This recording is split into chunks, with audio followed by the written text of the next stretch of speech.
Las calles estaban vivas con el bullicio de los disfraces y las risas de niños corriendo de puerta en puerta. Halloween siempre había sido mi festividad favorita y este año no sería la excepción.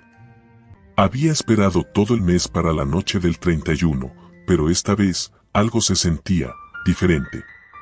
Desde que me levanté esa mañana, una especie de tensión flotaba en el aire, una sensación inexplicable que no lograba sacudirme.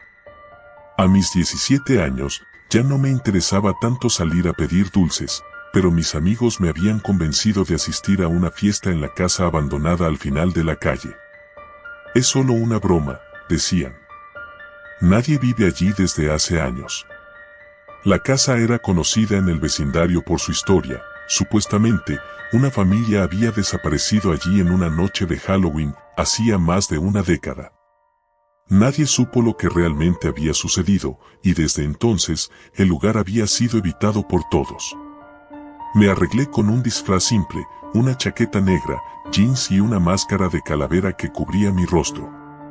Nada demasiado elaborado, pero suficiente para encajar en el ambiente de la noche. Salí de casa justo antes de las 10 de la noche, cuando el viento ya había comenzado a volverse más frío. La luna estaba alta en el cielo, iluminando las aceras llenas de hojas caídas. Mientras caminaba hacia la casa abandonada, noté que las luces de las casas cercanas comenzaban a apagarse. Era extraño, porque aún era temprano para que la gente dejara de repartir dulces. Las risas y los murmullos que habían llenado las calles minutos antes parecían desvanecerse. Solo el crujido de mis pasos sobre las hojas rompía el silencio creciente. Llegué a la casa. Era tan imponente como la recordaba, con su fachada descuidada y ventanas rotas. Un cartel oxidado de "Se vende" colgaba torcido en el jardín delantero. Mis amigos ya estaban allí, reunidos en el porche. Sus disfraces oscilaban entre lo ridículo y lo aterrador, pero ninguno parecía tan fuera de lugar como la casa misma. Ya era hora, Claire. Me gritó Adam, con una sonrisa traviesa escondida bajo su máscara de demonio.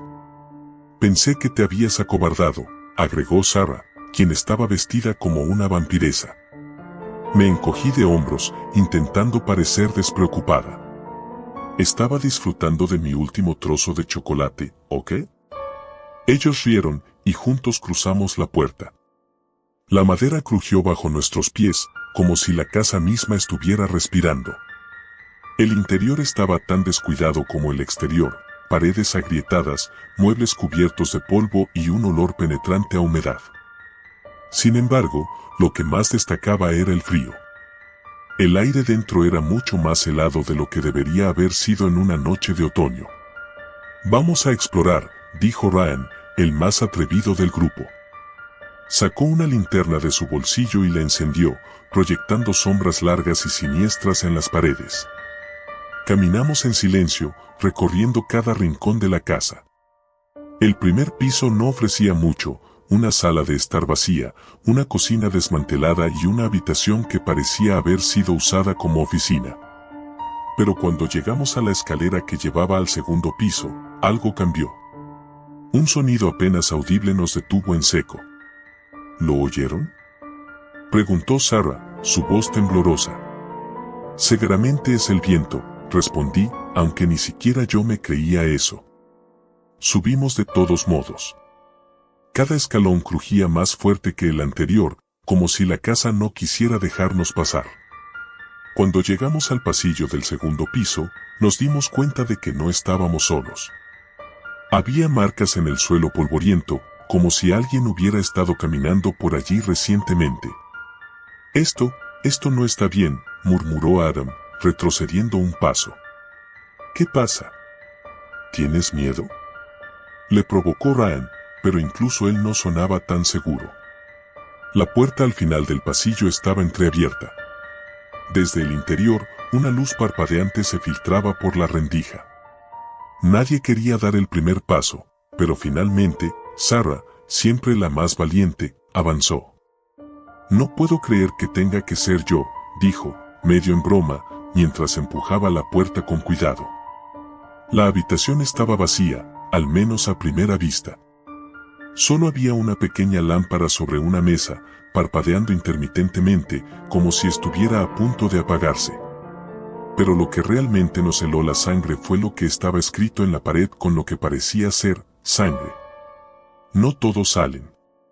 Sentí como mi estómago se encogía al leer esas palabras. Un silencio pesado cayó sobre nosotros. El viento aullaba afuera, pero dentro de esa habitación, todo estaba quieto, demasiado quieto. De repente, la lámpara se apagó por completo. Ryan, enciende tu linterna, dijo Adam con urgencia. Pero cuando Ryan lo intentó, la linterna no funcionó. El pánico comenzó a crecer en mi pecho. Intenté mantener la calma, pero algo no estaba bien. Era como si la oscuridad misma se estuviera cerrando sobre nosotros. Y entonces, lo escuchamos. Un ruido suave, apenas perceptible al principio, pero que se fue haciendo más fuerte, pasos que venían desde el pasillo. ¿Quién está ahí?, gritó Sarah, su voz quebrada por el miedo. No hubo respuesta. Solo los pasos, acercándose. Tenemos que salir de aquí, dijo Adam en voz baja, pero ninguno de nosotros se movió. Estábamos paralizados, atrapados en la oscuridad, esperando lo inevitable. Los pasos se detuvieron justo en la puerta. De repente, la lámpara volvió a encenderse, pero esta vez, la luz era débil, casi mortecina. Nos giramos hacia la entrada de la habitación, esperando ver quién o qué estaba allí. Pero no había nadie. Solo la puerta abierta, y más allá, el pasillo vacío. Esto es una broma, ¿verdad?, susurró Ryan, mirando a su alrededor. ¿Quién de ustedes está jugando? Nadie está jugando, respondí, mi corazón martillando en mi pecho. Yo también quería creer que todo era una broma, pero algo me decía que no era así. De repente, Adam gritó. Nos giramos para verlo, y estaba mirando algo en el suelo. Una figura.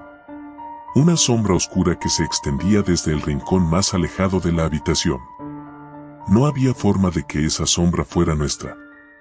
Pero ahí estaba, estirándose lentamente hacia nosotros. ¡Corran!, gritó Sarah, y no hizo falta que lo repitiera. Salimos disparados por la puerta, bajando las escaleras tan rápido como pudimos. Podía sentir algo detrás de mí, algo que nos perseguía, pero no me atreví a mirar. Solo corrí, con el sonido de nuestros pasos resonando en el aire. Cuando llegamos al primer piso, Ryan empujó la puerta principal con todas sus fuerzas, pero no se movió. «Está cerrada», gritó, su voz llena de desesperación. «Imposible». «No la cerramos cuando entramos», respondí, intentando ayudarlo a abrirla. Pero era como si la puerta estuviera sellada, como si la casa misma no quisiera dejarnos salir. Los pasos volvieron a sonar, más cerca esta vez. «La ventana», sugirió Adam, señalando la ventana más cercana. Sin pensarlo dos veces, corrimos hacia ella. Sarah tomó una silla y la lanzó contra el cristal, haciéndolo estallar en 1000 pedazos. «Salgan», gritó, y uno por uno, nos deslizamos por la ventana rota. El frío aire de la noche nos golpeó al salir, pero estábamos a salvo. O eso creíamos. Cuando miré hacia atrás, hacia la casa, vi algo que me hizo temblar de miedo. En una de las ventanas del segundo piso, una figura nos observaba. No era humana, al menos no completamente. Era una sombra con ojos brillantes que reflejaban la luz de la luna. «Tenemos que irnos», susurré, y sin esperar respuesta, comenzamos a correr por la calle, dejando atrás la casa maldita. No hablamos mucho después de eso. Todos estábamos demasiado asustados, demasiado confusos por lo que acababa de suceder. Cuando finalmente llegamos a nuestras casas, cada uno se despidió rápidamente, sin mirar atrás. Esa noche, no pude dormir. Me quedé despierta, mirando fijamente la ventana de mi habitación, esperando ver algo, o a alguien. Pasaron los días, y ninguno de nosotros volvió a hablar de lo que pasó en la casa. Pero cada Halloween, desde esa noche, he tenido el mismo sueño. Una sombra me observa desde la esquina de una habitación oscura, sus ojos brillando en la oscuridad. Y siempre, al final del sueño, escucho una voz susurrando. No todos salen. Nunca volví a la casa. Ninguno de nosotros lo hizo. Pero cada año, en la noche de Halloween, algo en el aire cambia, como si la casa estuviera esperando que alguien más cruce sus puertas, alguien que no tendrá tanta suerte como nosotros. Porque, después de todo, no todos salen.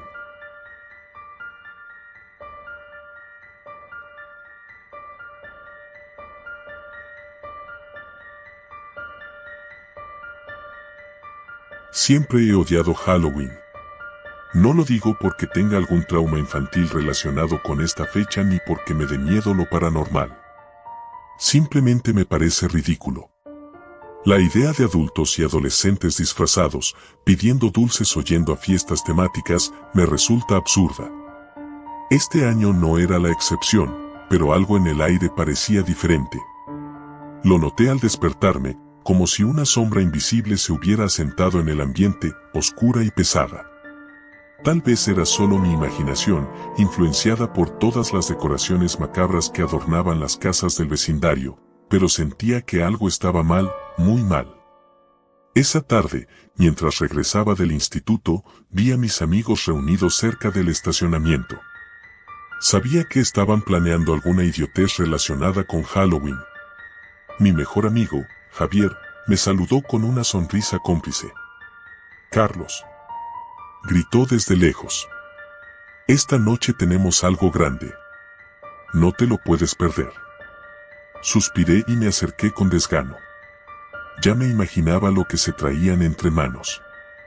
Alguna excursión al cementerio del pueblo o un ritual en la casa abandonada al final de la calle. «No, gracias», respondí, ajustando mi mochila en el hombro. «Sabes que no me gusta esa tontería». Javier me lanzó una mirada que mezclaba decepción y burla.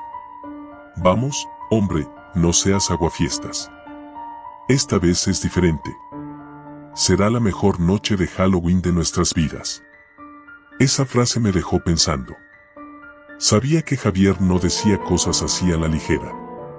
Siempre había sido el típico chico aventurero, el que se lanzaba de cabeza a cualquier situación peligrosa solo por la emoción del momento, pero rara vez usaba palabras como diferente o la mejor.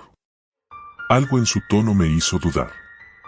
«¿Qué tienes planeado?», pregunté, intentando que no se notara demasiado mi curiosidad. Javier se acercó, bajando la voz como si estuviera compartiendo un gran secreto. «¿Conoces la mansión Llerena, en la colina?», dijo, y mi estómago se hundió. Claro que conocía la mansión Llerena. Todos en el pueblo la conocían. Era una de esas propiedades antiguas que parecían haber estado allí desde siempre, aislada en la cima de una colina y cubierta por un denso bosque que la hacía prácticamente invisible desde la carretera. Las historias sobre esa casa eran muchas y variadas, pero todas coincidían en un detalle: nadie debía acercarse. Según la leyenda local, la familia Llerena desapareció misteriosamente hace más de 50 años. La policía había encontrado la casa vacía, con todas las puertas abiertas y los muebles cubiertos de polvo, como si nadie hubiera estado allí en décadas. Sin embargo, los Llerena habían sido vistos por última vez solo una semana antes. Nadie sabía qué les pasó, pero se decía que la casa estaba maldita. «Estás loco si crees que voy a ir allí», dije, dando un paso atrás. Javier soltó una carcajada. «Vamos, Carlos, ¿no quieres saber si las historias son reales?», preguntó, con una chispa de desafío en los ojos. «Hemos estado planeando esto durante semanas. Solo iremos a echar un vistazo. Si algo raro pasa, nos largamos, te lo prometo». Sabía que debía decir que no. Sabía que ir a esa casa era una idea terrible. Pero una parte de mí, la misma parte que siempre odiaba admitir que tenía miedo, comenzó a considerar la posibilidad. Después de todo, ¿qué tan malo podría ser? La noche llegó rápidamente, y antes de darme cuenta, estaba parado frente a la entrada de la mansión Llerena con Javier y otros 4 amigos, Marta, David, Laura y Sergio.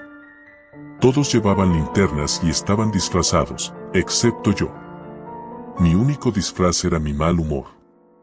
La mansión, a lo lejos, se alzaba como una silueta oscura y amenazante contra el cielo iluminado por la luna.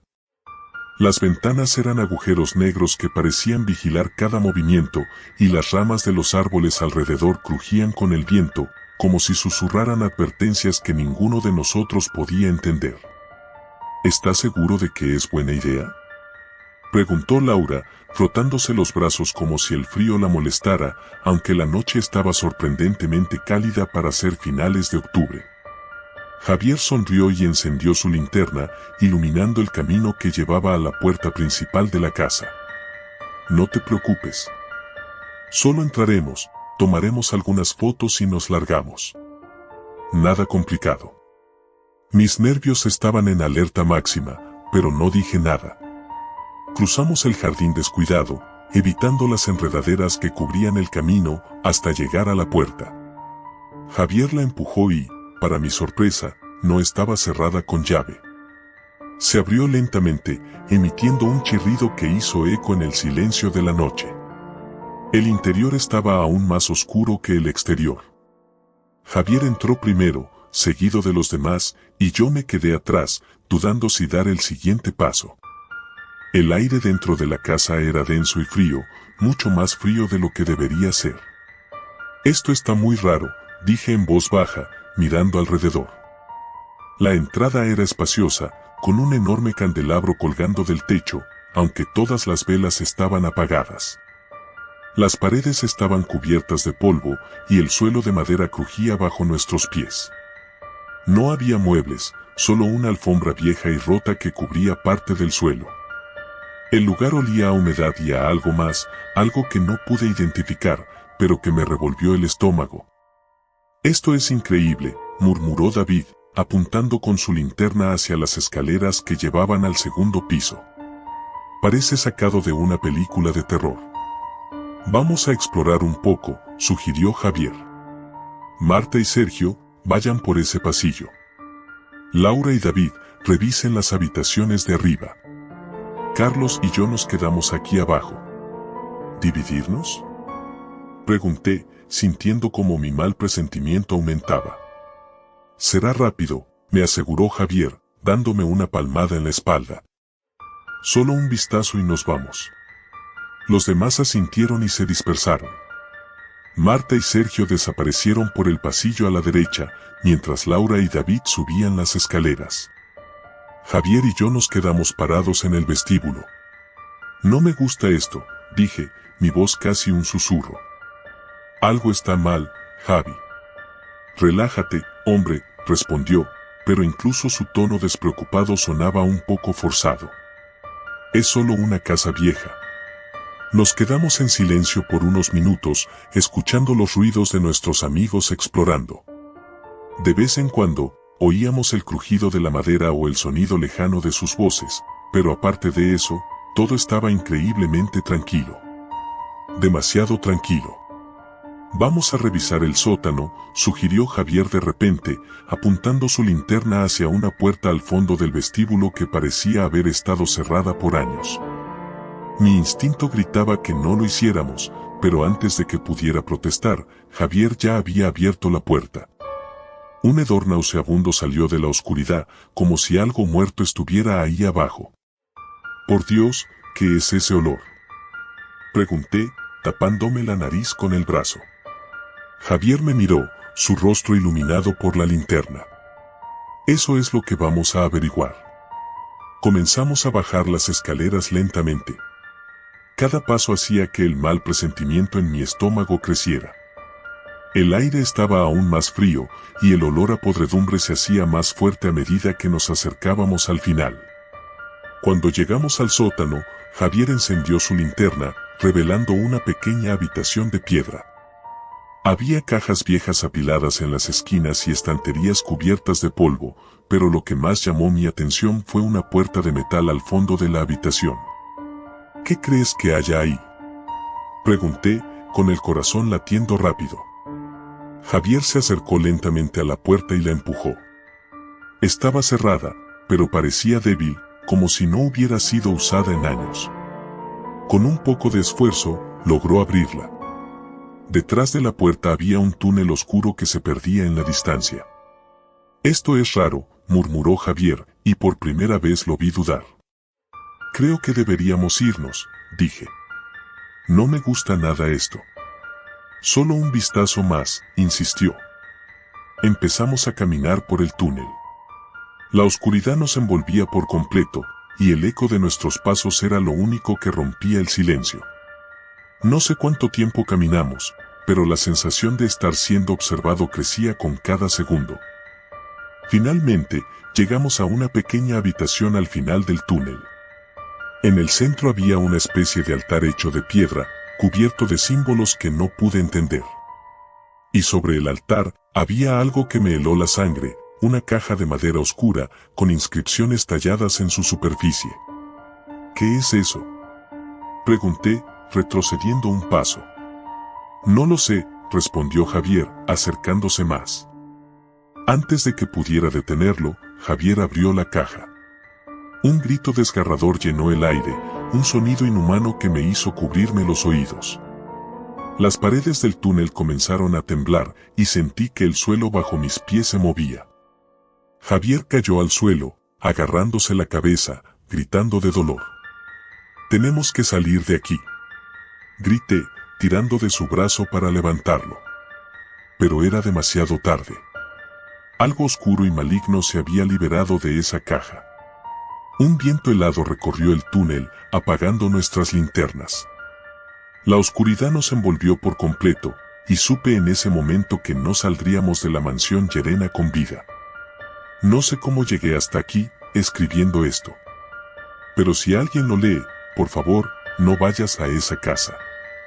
La maldición de los Llerena es real, y ahora, somos parte de ella.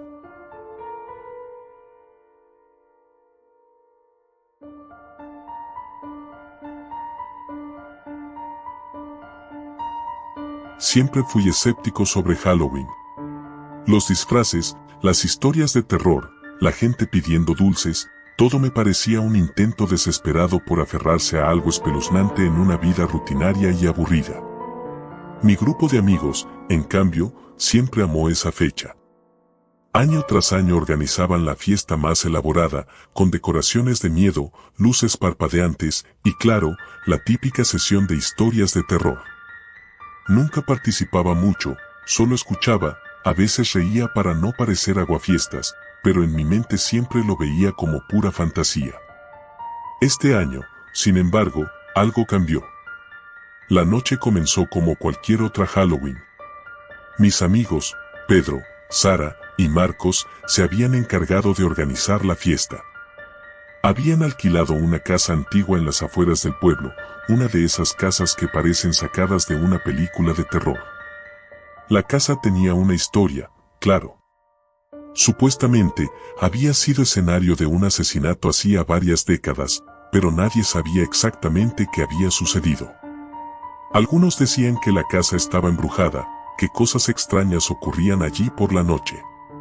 Otros aseguraban que solo eran rumores para mantener a la gente alejada de una propiedad en ruinas. Cuando llegamos, la luna llena estaba en lo alto, bañando la casa en una luz fría y pálida. Las ventanas rotas y la fachada descuidada añadían un toque inquietante a la atmósfera. Pedro nos recibió en la puerta, disfrazado de vampiro, como siempre, con una sonrisa burlona. ¿Listos para la mejor fiesta de Halloween de sus vidas?, preguntó, agitando una copa de plástico con algún tipo de ponche rojo. Entramos en la casa y, sorprendentemente, Pedro y Sara habían hecho un buen trabajo decorándola. Había telarañas falsas por todas partes, calabazas iluminadas con velas y un par de altavoces que reproducían efectos de sonido aterradores. Sin embargo, a pesar del esfuerzo, el lugar se sentía extrañamente frío, como si el aire no circulase bien y olía a humedad y madera podrida. Pero no dije nada. Nos instalamos en la sala principal, un espacio amplio con un enorme ventanal que daba a un jardín descuidado.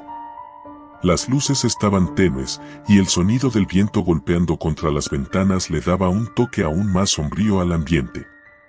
Después de un rato de charla y risas, Sara, disfrazada de bruja, propuso que contáramos historias de terror. Vamos, chicos, es Halloween. No podemos dejar pasar la oportunidad de contar historias que realmente den miedo, dijo con una sonrisa traviesa. Como siempre, me preparé para escuchar las mismas historias recicladas, fantasmas en el espejo, llamadas desde dentro de la casa y el típico hombre de la capucha acechando en la oscuridad. Pero esa noche, algo diferente ocurrió. Pedro comenzó su relato. Habló sobre la casa en la que estábamos. Dijo que había investigado un poco sobre el supuesto asesinato y que, según algunas fuentes, había sido mucho peor de lo que la gente sabía. Dicen que fue un asesinato ritual, empezó Pedro, bajando la voz dramáticamente. La familia que vivía aquí era parte de una secta. Un culto secreto que adoraba a una entidad demoníaca. Hacían sacrificios humanos para invocar a algo que no debería haber sido despertado. Sara rodó los ojos y se rió, pero yo noté que Marcos, que solía ser el más escéptico de todos, estaba más callado de lo normal. Algo en su expresión me hizo sentir incómodo, pero decidí no darle importancia. Pedro continuó. La noche en que todo ocurrió, los vecinos escucharon gritos provenientes de la casa, pero cuando llegaron, la familia había desaparecido. No había cuerpos, ni rastros de lucha, solo un símbolo extraño dibujado en el suelo con sangre. Nadie supo qué pasó, y desde entonces, la casa ha estado vacía. Hubo un silencio tenso después de que Pedro terminó su historia. Todos estábamos esperando que alguien se riera o dijera algo para romper la tensión, pero nadie lo hizo. El viento seguía golpeando las ventanas y la sensación de frío en la habitación se intensificaba. Sara fue la primera en romper el silencio.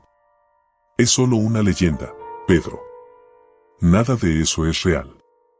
Además, si fuera cierto, ya habríamos sentido o visto algo raro, ¿no? Pedro se encogió de hombros y se echó hacia atrás en el sofá. Tal vez, dijo, sonriendo. Pero a veces, las cosas más aterradoras son las que no podemos ver a simple vista. Decidimos seguir con la fiesta, aunque la atmósfera se había vuelto más pesada, más inquietante. Después de un rato, Sara se ofreció a hacer una ronda de bebidas, y Marcos fue con ella a la cocina para ayudarla. Me quedé con Pedro, que parecía estar disfrutando de la incomodidad que había creado con su historia. Pasaron unos minutos, y comencé a sentirme raro. No era solo el ambiente. Algo estaba mal. Podía sentir una presión en mi pecho, como si el aire se hubiera vuelto más denso, más pesado. El sonido del viento, que antes era solo un murmullo, ahora parecía más intenso, casi como si estuviera gritando. ¿Lo sientes?, me preguntó Pedro de repente, rompiendo el silencio. ¿Sentir qué?, pregunté, aunque en el fondo sabía a qué se refería. Algo en esta casa, dijo, bajando la voz. Algo no está bien aquí. Antes de que pudiera responder, escuchamos un ruido fuerte proveniente de la cocina. Parecía el sonido de cristales rompiéndose, seguido de un grito ahogado. Pedro y yo nos levantamos de inmediato y corrimos hacia la cocina. Al llegar, encontramos a Sara y Marcos de pie frente a la mesa, con los rostros pálidos y los ojos abiertos de par en par. Sobre la mesa, una de las botellas de vino se había volcado, derramando el líquido rojo por todo el suelo. Pero lo que realmente nos asustó no fue eso. Era lo que estaba dibujado en el suelo con el vino derramado. Era el mismo símbolo que Pedro había descrito en su historia. Un símbolo que ninguno de nosotros reconocía, pero que, de alguna manera, nos hacía sentir un miedo profundo e irracional. «Esto no es posible», murmuró Pedro, retrocediendo lentamente. Sara comenzó a llorar, temblando incontrolablemente, mientras Marcos intentaba calmarla, aunque claramente también estaba aterrorizado. Decidimos que era hora de irnos. Nadie dijo nada, pero todos sabíamos que algo terrible estaba ocurriendo en esa casa, algo que no podíamos explicar ni comprender. Recogimos nuestras cosas lo más rápido que pudimos y nos dirigimos a la puerta principal. Pero cuando intentamos abrirla, estaba cerrada. Y no me refiero a que estuviera con seguro. Me refiero a que no se movía en absoluto, como si estuviera sellada por fuera. Pedro intentó forzarla, pero no hubo forma. «Esto no puede estar pasando», dijo, golpeando la puerta con desesperación. El pánico comenzó a instalarse en todos nosotros. Intentamos abrir las ventanas, pero estaban selladas de la misma manera. Estábamos atrapados en esa maldita casa. De repente, la temperatura en la habitación cayó aún más y sentí como si alguien me estuviera observando desde la oscuridad. No lo veía, pero sabía que estaba allí, algo o alguien acechándonos. Fue entonces cuando escuchamos los pasos. Provenían del piso superior. Lentos, pesados, como si alguien estuviera caminando deliberadamente hacia nosotros. Sara empezó a gritar y Marcos la tomó de los hombros, intentando calmarla, pero todos sabíamos que el miedo se había apoderado de nosotros. Pedro nos miró con una expresión que nunca había visto en él antes, una mezcla de terror y arrepentimiento. «No fue solo una historia», susurró. Algo real pasó aquí. No debería haber jugado con esto». Los pasos seguían acercándose, y con cada paso, el aire se volvía más espeso, más frío. Podía sentirlo, como si algo maligno estuviera justo detrás de nosotros, esperando el momento adecuado para atacar. Nos agrupamos en el centro de la sala, con la vista fija en las escaleras que conducían al segundo piso. Las sombras parecían moverse, como si algo se deslizara por las paredes. «¿Qué hacemos?», preguntó Marcos con la voz temblorosa. Antes de que alguien pudiera responder, las luces parpadearon y se apagaron por completo. Nos quedamos en la oscuridad total. Podía oír a Sara sollozar y el rápido ritmo de la respiración de Pedro y Marcos. Y entonces, un susurro, bajo y gutural, rompió el silencio. Nunca debieron haber venido. Mi corazón latía con fuerza en mi pecho, el miedo me paralizaba. Sabía que algo nos estaba observando, algo que no pertenecía a este mundo. De repente, las luces volvieron a encenderse, pero la habitación estaba vacía. Las puertas se abrieron de golpe, y sin decir una palabra, salimos corriendo de la casa, sin mirar atrás. Esa noche de Halloween no fue solo una fiesta. Fue un despertar, una lección de que algunas historias no son solo historias, y que hay lugares que guardan secretos oscuros, esperando a ser desenterrados por los incautos. Nunca hablamos de lo que ocurrió esa noche, pero el miedo persiste, y cada Halloween, cuando la luna llena ilumina el cielo, recuerdo esos pasos acercándose, recordándonos que hay cosas que no deberíamos intentar entender.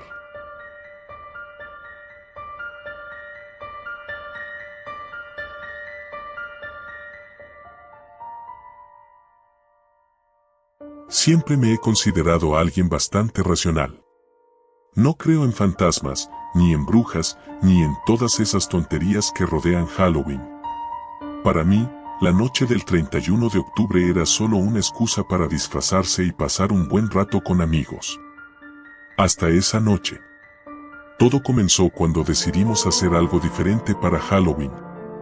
Ya estábamos aburridos de las mismas fiestas de disfraces y de ir por el vecindario pidiendo dulces, a pesar de que la mayoría ya teníamos 17 o 18 años.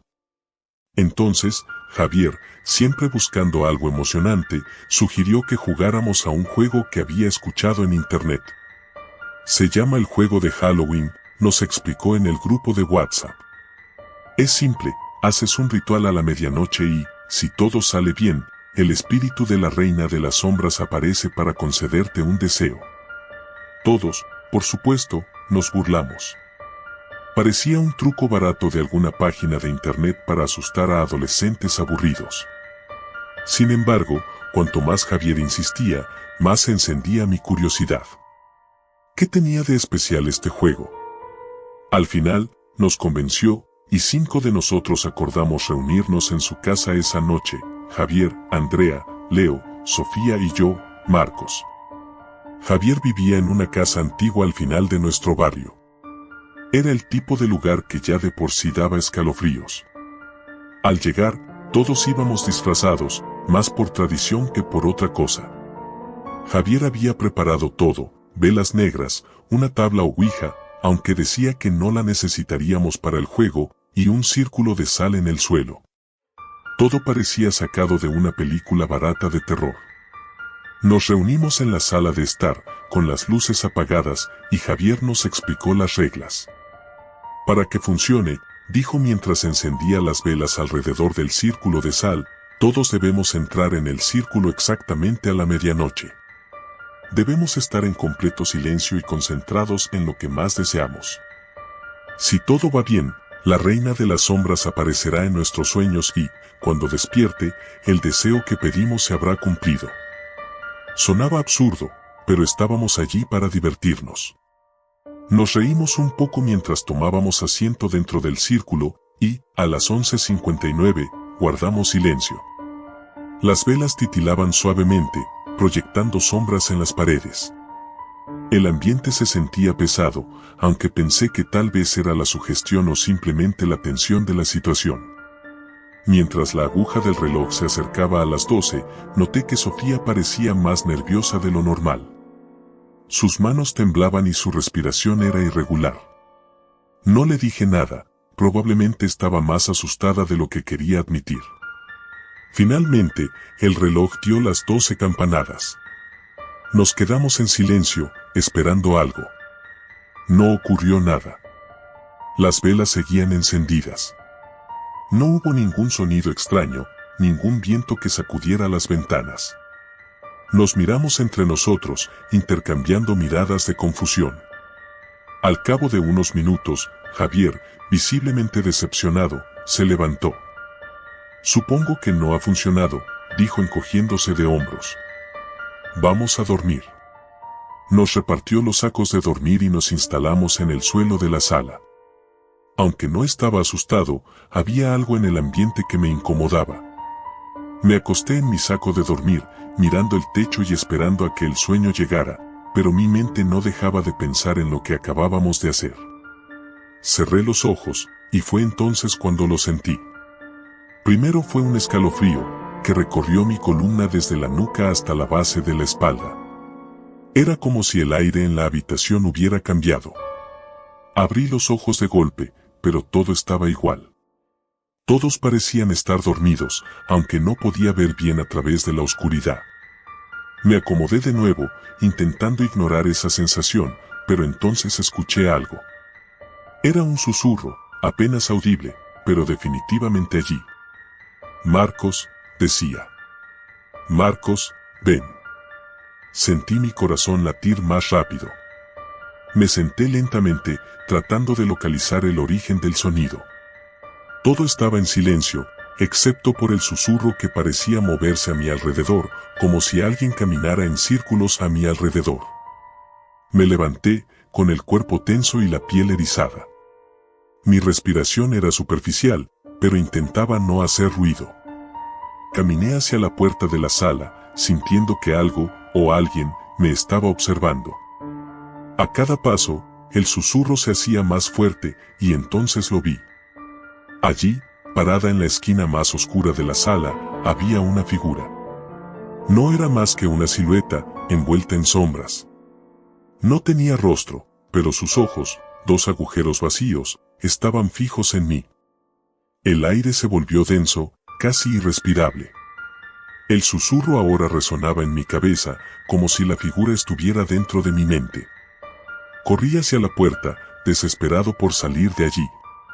Pero cuando la alcancé, la puerta no se movió. Estaba cerrada con llave.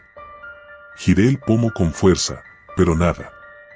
Comencé a gritar los nombres de mis amigos, pero ninguno respondió. Todos seguían durmiendo, o eso parecía. De repente, la figura se movió. No caminó ni corrió. Simplemente estaba un segundo en la esquina y al siguiente estaba justo frente a mí. Su cara, si es que se podía llamar así, estaba a centímetros de la mía.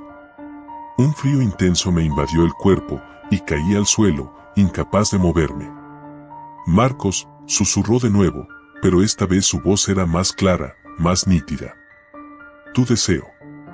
Mi deseo. Intenté recordar lo que había pedido en el círculo, pero mi mente estaba en blanco. No podía pensar en nada más que en escapar. De alguna manera, me obligué a levantarme y corrí hacia el pasillo. Sabía que había una puerta trasera que daba al jardín, y si lograba llegar allí, podría salir de la casa. Pero mientras corría, los pasillos parecían alargarse. No importaba cuánto avanzara, la puerta nunca estaba más cerca. Era como si la casa misma estuviera cambiando, jugando conmigo. Escuchaba el eco de mis pasos resonar en las paredes, pero también escuchaba algo más, algo que me seguía, algo que respiraba pesadamente detrás de mí. Cuando finalmente llegué a la puerta trasera, no tuve tiempo para pensar. La abrí de golpe y salí al jardín, pero lo que vi no era el jardín de siempre. El cielo estaba cubierto por nubes negras y el suelo estaba cubierto de una niebla densa. A lo lejos, escuché risas. Pero no eran risas humanas. Eran distorsionadas, inhumanas. Retrocedí, pero cuando lo hice, algo me agarró por la pierna.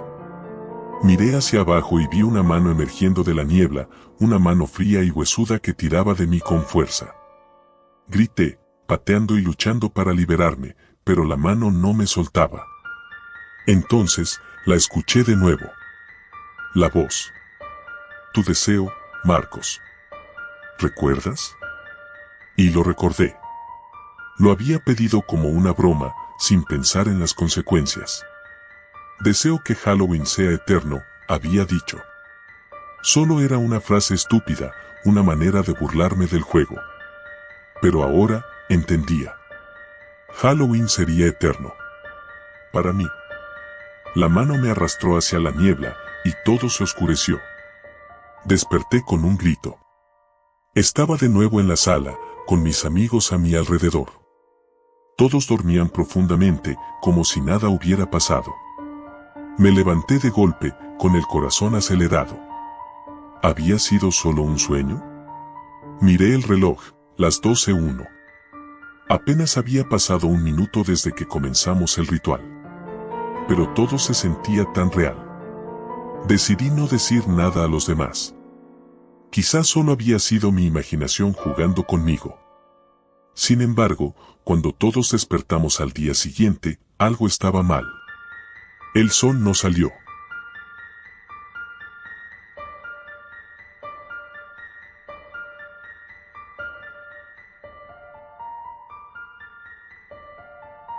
Halloween siempre fue mi época favorita del año.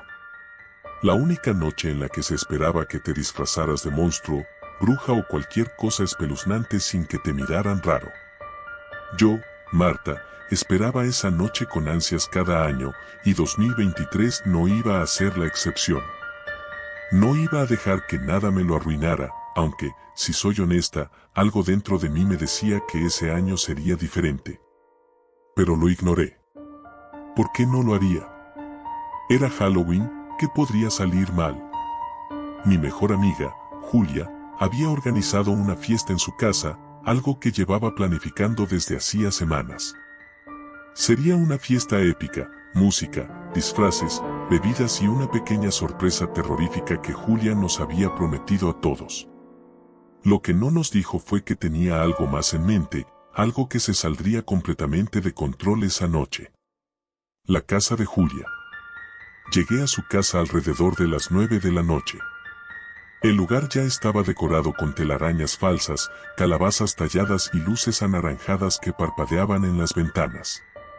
Julia vivía en las afueras del pueblo, en una casa que, para ser honesta, ya daba miedo de por sí. Era vieja, con habitaciones oscuras y una energía que nunca me había gustado demasiado. Pero esa noche, todos estábamos emocionados, y no iba a dejar que las vibras raras me afectaran. Entré con mi disfraz de vampira, una elección bastante cliché, lo sé, pero cómodo. Julia me recibió vestida de bruja, riendo y ofreciéndome una copa. La casa ya estaba llena de amigos, algunos bailando, otros charlando. Todo parecía ir de maravilla. ¿Estás lista para lo mejor de la noche?, me preguntó Julia, sus ojos brillando con emoción. Sabía que estaba tramando algo, pero no tenía ni idea de qué se trataba. Claro que sí. ¿Qué es? ¿Una casa embrujada improvisada o algo así? Julia sonrió misteriosamente y me llevó al sótano. Era una parte de la casa a la que nunca había bajado antes. Cuando llegamos a la puerta del sótano, noté algo extraño: el candado. Estaba puesto, pero viejo y oxidado, como si nunca hubiera sido abierto en años. Encontré algo en este sótano hace unas semanas, dijo Julia, su voz ahora más seria. No quería decírtelo hasta ahora, pero hay algo aquí abajo. Algo que me está asustando, y quiero que lo veas conmigo. No sabía si Julia estaba bromeando o si realmente estaba asustada, pero algo en su tono me puso nerviosa. Aún así, mi curiosidad era más fuerte. Bajamos las escaleras crujientes, iluminadas solo por la luz tenue de su teléfono móvil. El aire era pesado, denso, y olía a moho. Llegamos a una puerta al fondo, cubierta de polvo. Julia se acercó y me susurró: encontré esta habitación hace un mes. No había visto esta puerta en los 10 años que he vivido aquí. El corazón me dio un vuelco. No sabía qué esperar al otro lado, pero Julia ya estaba abriendo la puerta. La sorpresa inesperada. Dentro, había una habitación pequeña, oscura, con lo que parecían muebles cubiertos con sábanas viejas y un baúl de madera en el centro. Julia se acercó al baúl y lo abrió. En su interior, había una especie de tablero antiguo, algo que reconocí al instante. Julia, no puede ser en serio, dije, dando un paso atrás. Es una ouija. Lo sé, contestó ella. ¿Y lo vamos a usar? No. Ni de broma. Julia se rió, pero había algo diferente en su risa. Solo será una broma, Marta. No va a pasar nada. Lo he usado antes, ¿sabes? La idea de jugar con una ouija en ese sótano frío y oscuro me ponía los pelos de punta, pero tampoco quería hacerla aguafiestas. Así que, de mala gana, accedí. Nos sentamos alrededor del tablero, y Julia comenzó a hacer las preguntas típicas. ¿Hay alguien aquí con nosotras? El puntero no se movió, como era de esperarse. Me relajé un poco. Quizás estaba siendo una paranoica. Si hay alguien aquí, ¿quién eres? De nuevo, nada. Julia y yo nos miramos, a punto de reírnos de lo tonto que era todo, cuando, de repente, el puntero se movió. Muy lentamente, pero se movió. Primero, marcó una M. Luego una A. Julia me miró, sorprendida. El puntero continuó moviéndose. R, T. Marta, no lo estoy haciendo yo, dijo Julia, su voz temblorosa. Pero la verdad es que yo tampoco lo estaba haciendo. No era posible. ¿Qué diablos está pasando?, murmuré, mi corazón latiendo tan rápido que pensé que iba a explotar. El puntero terminó la última letra, A. Era mi nombre. Las luces parpadearon. Sentí un escalofrío recorrer mi columna vertebral, pero antes de que pudiera decir algo, el puntero se movió de nuevo, más rápido esta vez. N-O. No, susurré. Julia me agarró la mano. El ambiente se sentía pesado, como si algo invisible estuviera presionando nuestras espaldas. Las escaleras que llevaban al piso superior crujieron, pero no había nadie allí. No podíamos ver nada, pero sentíamos una presencia. Algo o alguien estaba allí con nosotras. La presencia. Julia cerró la ouija rápidamente, arrojando el tablero a un lado, pero el ambiente no cambió. De hecho, empeoró. Tenemos que irnos, le dije, pero cuando intentamos subir las escaleras, las luces de la casa se apagaron completamente. Un ruido sordo, como si algo grande se moviera por el sótano, resonó a nuestras espaldas. No quería voltear, pero sentí una mirada fija en mí. Julia gritó, y eso fue suficiente para que ambos nos echáramos a correr. Subimos a toda velocidad, chocando con los muebles y tropezando entre nosotros. Alcanzamos la puerta del sótano, y justo cuando íbamos a salir, algo me agarró del tobillo. Caí al suelo con fuerza, la respiración se me cortaba mientras pataleaba. No había nada visible, pero podía sentir unas manos frías, huesudas, agarrándome. Julia me ayudó a levantarme, y logramos cerrar la puerta detrás de nosotros, jadeando, con los corazones desbocados. La casa arriba estaba completamente silenciosa. La música de la fiesta había parado, y las luces seguían apagadas. ¿Dónde están todos?, pregunté, con la voz temblorosa. No lo sé, murmuró Julia, su rostro pálido. No deberían haberse ido así. Caminamos por la sala, buscando a nuestros amigos, pero la casa estaba vacía. Las decoraciones de Halloween seguían en su lugar, pero el ambiente había cambiado por completo. La sensación de ser observada seguía allí, pero lo peor era que sabíamos que no estábamos solas. El final. De repente, las luces parpadearon de nuevo, y escuchamos un golpe fuerte proveniente de la cocina. Corrimos hacia allí, solo para encontrar la puerta del refrigerador abierta de par en par, con todo el contenido esparcido por el suelo. En la pared, alguien, o algo, había escrito con lo que parecía ser sangre: no saldrán. Esto no puede estar pasando, susurré, retrocediendo. Julia comenzó a hiperventilar.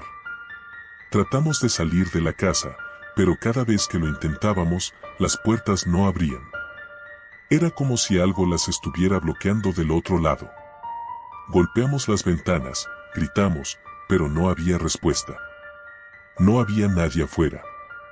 El vecindario, normalmente lleno de niños pidiendo dulces, estaba completamente desierto. Lo peor vino cuando el teléfono de Julia sonó. Era un mensaje. Al leerlo, su rostro se volvió aún más pálido, si eso era posible. ¿Qué dice?, pregunté, mi voz casi inaudible. Julia me mostró la pantalla. El mensaje decía: nos vemos pronto. F. ¿Quién es F?, pregunté, aunque en el fondo ya sabía la respuesta. Freddy, dijo Julia, su voz apenas un susurro. Freddy era su exnovio. Había muerto en un accidente de coche hace 2 años.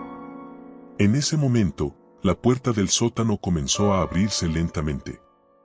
Esa fue la última noche de Halloween que celebramos. Y también fue la última vez que volví a ver a Julia.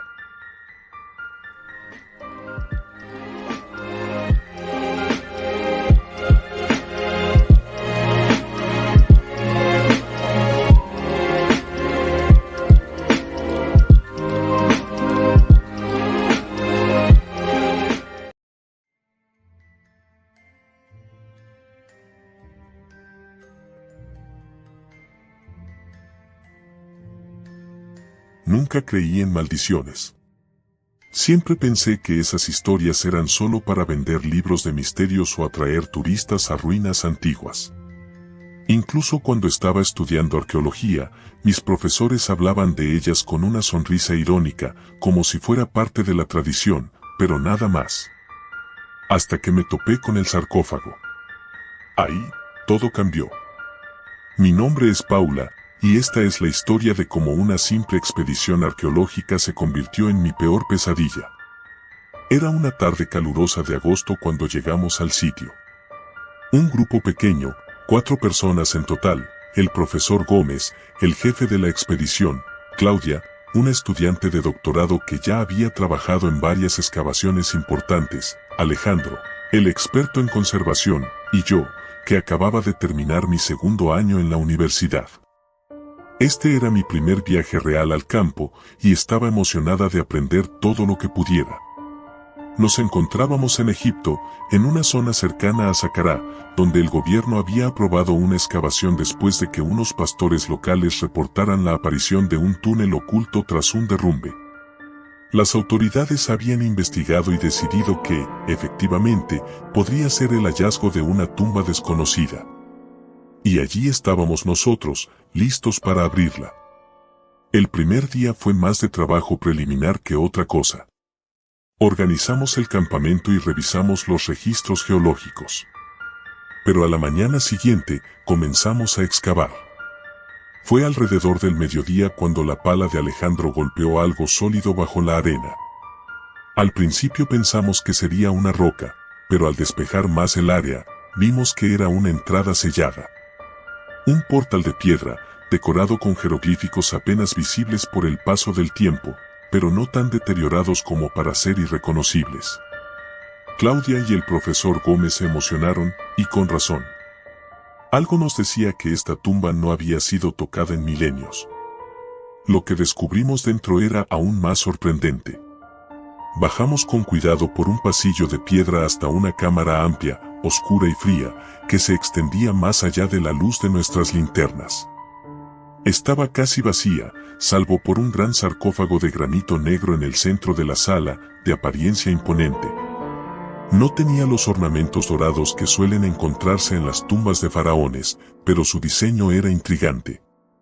Parecía más antiguo que cualquier cosa que hubiéramos visto antes, más rudimentario y, de alguna manera, más oscuro. «Debe haber algo importante aquí», murmuró Claudia mientras inspeccionaba las inscripciones. Yo me acerqué al sarcófago, fascinada.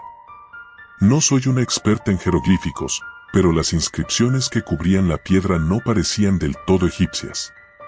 Las formas eran más toscas, casi primitivas, como si hubieran sido grabadas con prisa o con furia. Sentí un escalofrío recorrerme la columna vertebral y retrocedí instintivamente.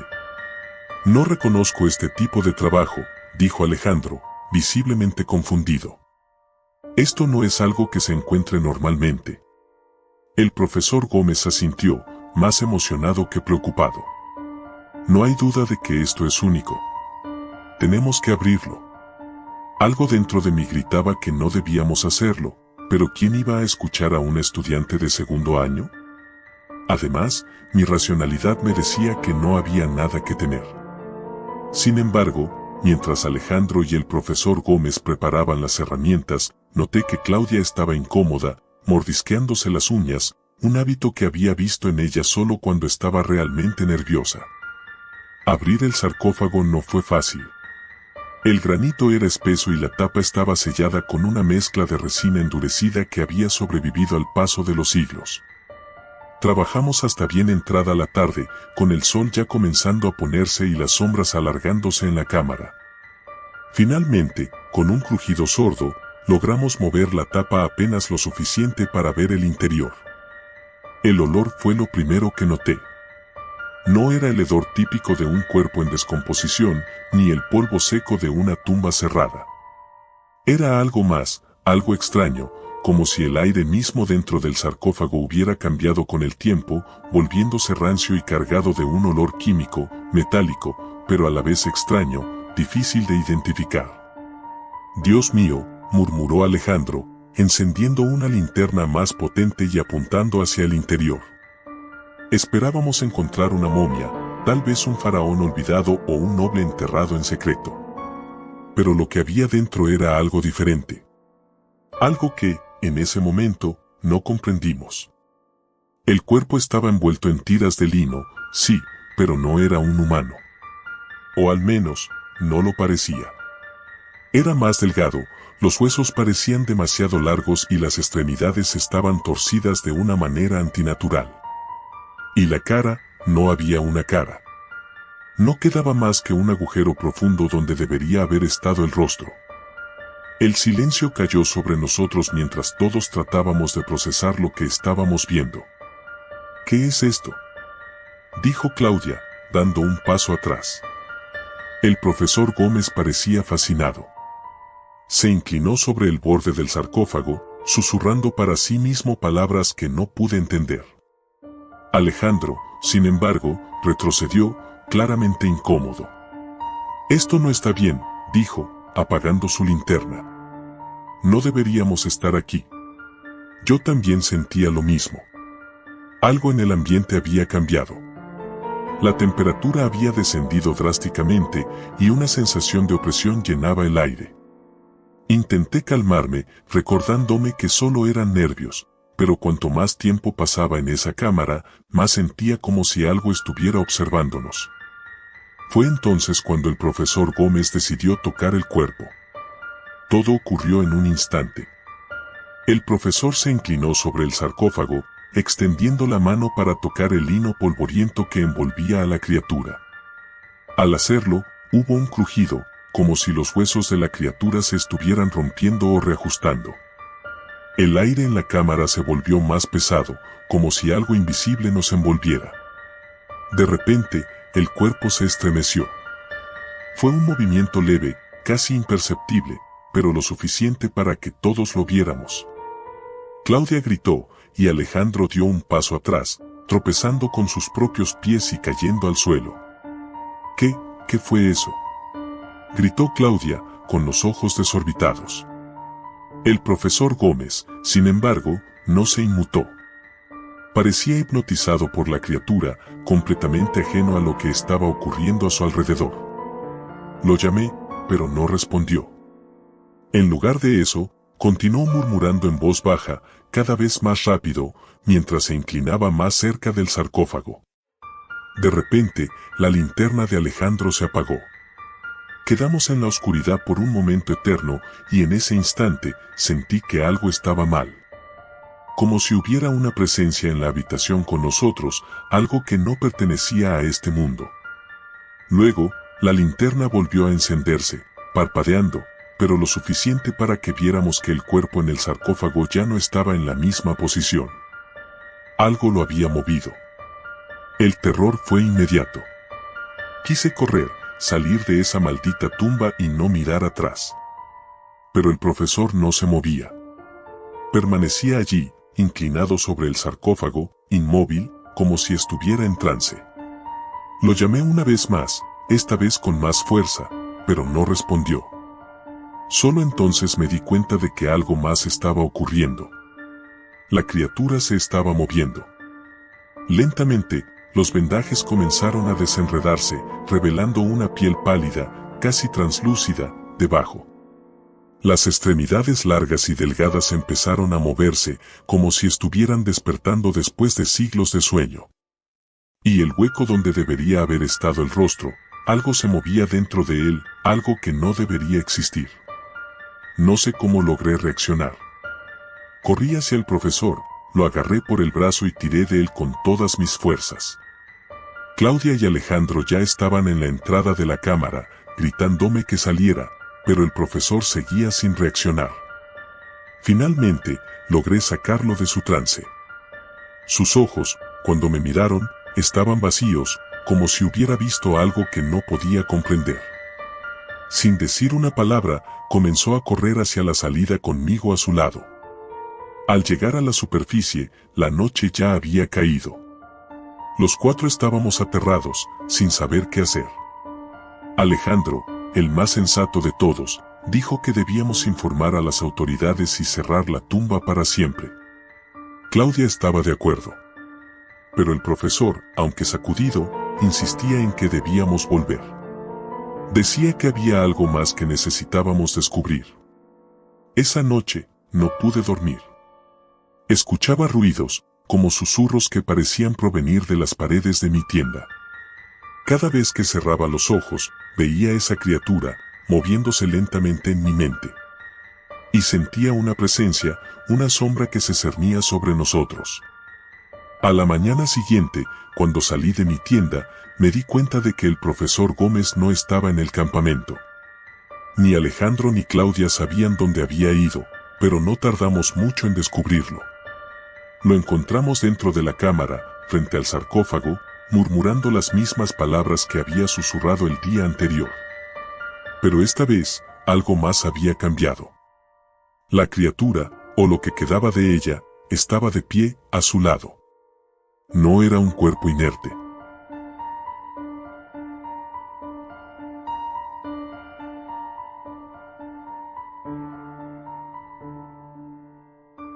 Nunca creí en las maldiciones.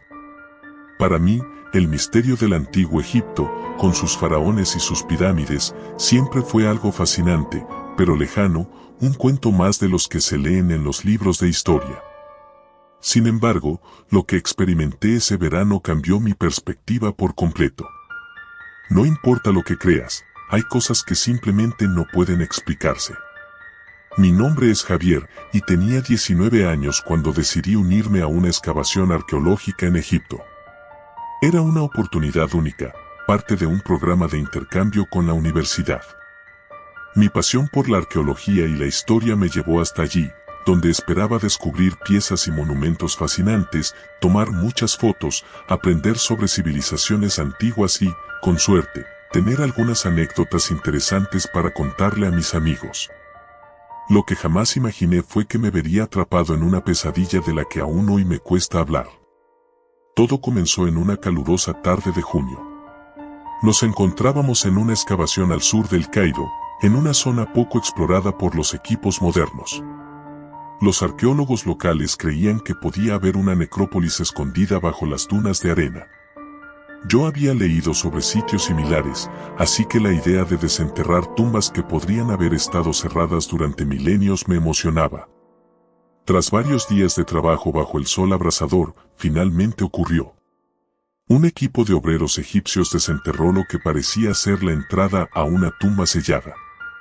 Al principio, no era más que una grieta en la roca que apenas se distinguía entre la arena y el viento. Pero cuando limpiamos más la zona, descubrimos un pasadizo angosto que llevaba hacia el subsuelo.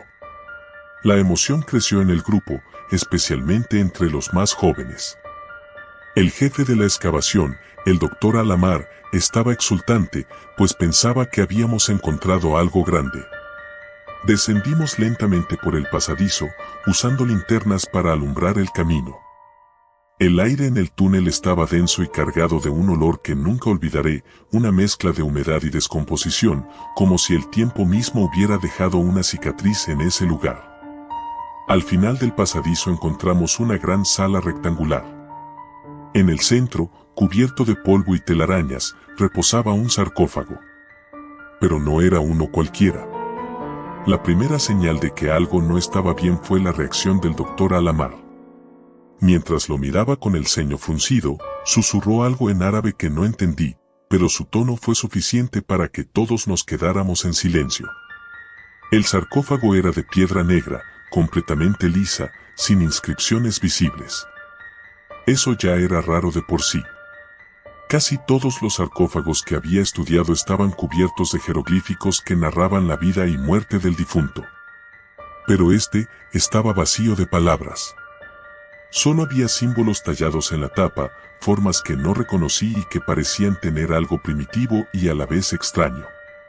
El Dr. Alamar nos ordenó retirarnos y cerrar el túnel. Dijo que no era seguro, que ese tipo de descubrimientos debían analizarse con más detalle antes de continuar. Me sentí decepcionado. Habíamos encontrado algo increíble y ahora nos pedían detenernos. Pero la curiosidad pudo más. Esa noche, junto con dos compañeros de la universidad, Álvaro y Lucía, decidimos regresar a la tumba. Nos escabullimos del campamento después de la cena, llevando linternas y nuestras cámaras. Al llegar, el túnel seguía despejado, y entramos sin hacer ruido. La sala parecía más opresiva que antes. El aire estaba frío, lo que era extraño considerando que afuera el calor era insoportable incluso por la noche. No hablábamos mucho, pero la emoción y la tensión eran palpables. Nos acercamos al sarcófago y, sin pensarlo mucho, comenzamos a examinarlo. Álvaro sugirió que intentáramos abrirlo. Al principio, Lucía y yo nos opusimos. Abrir algo así sin supervisión era una locura. Pero él insistió. Decía que no podíamos desaprovechar la oportunidad. Finalmente, decidimos intentarlo. No fue fácil. La tapa era pesada y tuvimos que hacer palanca con algunas herramientas que habíamos traído. Cuando logramos levantarla, una ráfaga de aire frío salió del interior, como si el sarcófago hubiera estado sellado herméticamente durante siglos. Nos miramos en silencio antes de iluminar el interior con nuestras linternas. Lo que vimos nos dejó helados. no había una momia dentro. No había joyas ni amuletos, como solía ser común en los enterramientos egipcios. Lo único que había era una figura retorcida, cubierta por vendas viejas y mohosas. Parecía humana, pero algo en su forma nos hizo dudar. El cuerpo estaba encogido, con los brazos y piernas en ángulos imposibles.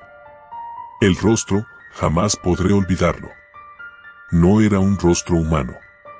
Las cuencas de los ojos estaban vacías, pero el contorno del cráneo parecía más alargado, como si hubiera sido deformado. Álvaro, visiblemente perturbado, dio un paso atrás, murmurando algo sobre que aquello no tenía sentido. Lucía, que había estado más cerca, casi cae al suelo cuando vio que una de las manos del cadáver parecía haber estado extendida hacia la tapa, como si hubiera intentado salir. En ese momento, sentimos un frío inexplicable. No era solo una bajada de temperatura, era como si algo invisible nos envolviera y se colara en nuestros huesos. Lucía fue la primera en reaccionar, diciendo que debíamos irnos. No hizo falta que insistiera mucho más. Cerramos el sarcófago de golpe y salimos corriendo del túnel, sintiendo una presión en nuestros pechos que nos impedía respirar bien. Aquel lugar había cambiado. Había algo en la atmósfera que nos perseguía, algo que nos observaba. Esa noche, ninguno de nosotros pudo dormir bien. Cada vez que cerraba los ojos, veía el rostro distorsionado de aquel ser dentro del sarcófago. Soñé que las vendas mohosas se desenrollaban lentamente y el cadáver se levantaba, con sus cuencas vacías mirándome fijamente, mientras yo estaba paralizado. A la mañana siguiente, todo empeoró.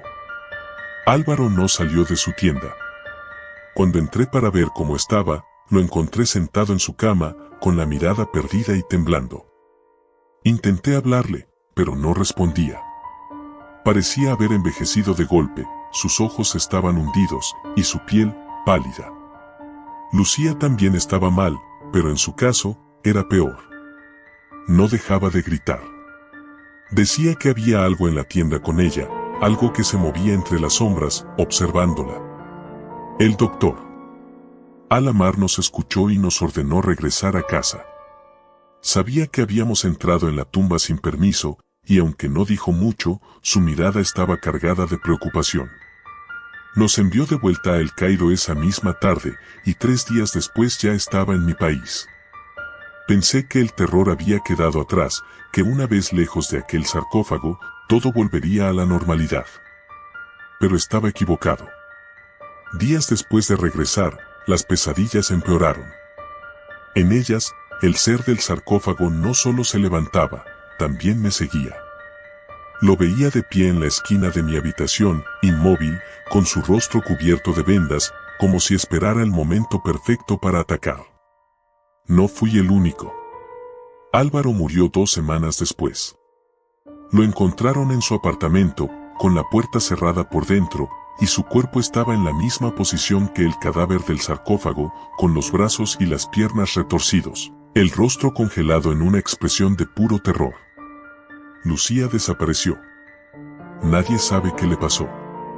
Se esfumó una noche, dejando todas sus cosas en su cuarto. La última vez que hablé con ella, me dijo que no podía soportar más las voces, que la llamaban desde las sombras, exigiendo que volviera. Ahora, es mi turno. Siento que algo me sigue. Lo veo en cada reflejo, en cada sombra. El ser del sarcófago está aquí, conmigo. Y sé que pronto, muy pronto, vendrá a por mí. ¿Qué fue lo que liberamos aquella noche en la tumba? No lo sé con certeza, pero lo que sí sé es que no hay forma de escapar. Y si estás leyendo esto, te advierto, si alguna vez te cruzas con un sarcófago sellado, no lo abras. Lo que hay dentro no pertenece a este mundo, y una vez que lo liberes, nunca te dejará en paz.